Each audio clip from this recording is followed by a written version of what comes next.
These are the faces of India's national shame. Tens of thousands of them hounded out of their homes, and all because of this, their faith. They're Christians, and in India that's rare. Soldiers now stand guard outside the makeshift camps they've been forced to flee to. Hindu hardliners want these people dead, for no other reason than their religion. They don't want us filming here. Producer Neville Lazarus is manhandled. Extra paramilitaries are called for backup. They weren't around when the people needed them. The crowd is incensed, urging us to come inside. The area's top official tries to calm them. But these are the same officials the Christians feel failed to protect them. And still they don't feel safe. The camp's been attacked twice. The authorities, they say, just look away. They are stuck in no man's land. They don't feel safe outside of the camp, and yet although they're living under armed guard, so many of them in one place makes them an obvious target. And all the while they believe no one cares and no one is listening. We have nowhere to go, they say. Then one woman cries out for help, help from the international community. All our homes have been destroyed, she says, and the government's just not helping us. Please, can someone help? Their stories are shocking. This woman watched as the Hindu gangs burned her brother alive. Even a nun was gang raped and paraded naked in public. We take Maniyar back to his village for the first time since the attacks, past the church where he used to worship. Hundreds of others have also been destroyed. The killing of a Hindu leader sparked this orgy of violence.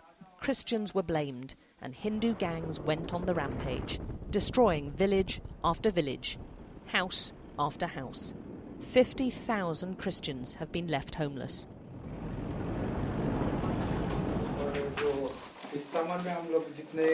Maniyar's home is barely recognisable, with walls smashed in and every room trashed. Even the family Bible was ruined, and all their belongings were just set on fire. He, his wife and 3 children have nothing left but the clothes they fled in.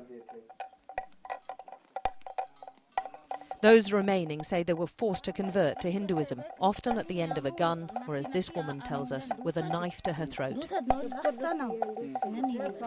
The conversions are continuing. These pictures were filmed by a Hindu cameraman. The Christians renouncing their religion each have a tikka mark placed on their forehead to signify the change in their status. There's also ceremonial burning of Bibles, hymn sheets and Christian booklets. These Christians insist their conversions are all voluntary, but they know now they won't be targeted. Now, if you want to stay safe in Orissa, you fly a saffron flag. It's the Hindu colour, the sign which says you're not Christian, and the mobs will then pass by and not attack. Displays of Christian faith are simply not tolerated anymore. It's mostly done in secret. Orissa's slowly being ethnically cleansed of its Christian minority. They were looking for me to beat or probably to kill me. That's why I was afraid. I could not live there. In the refuge camps, the tales of cruelty wrought on them is staggering. This woman saw one of her grandchildren, who was paralysed, doused with petrol and set alight. The country's Prime Minister's called this Christian persecution, the worst since independence, a national disgrace. But so far he's been powerless to stop it. Alex Crawford, Sky News, Orissa.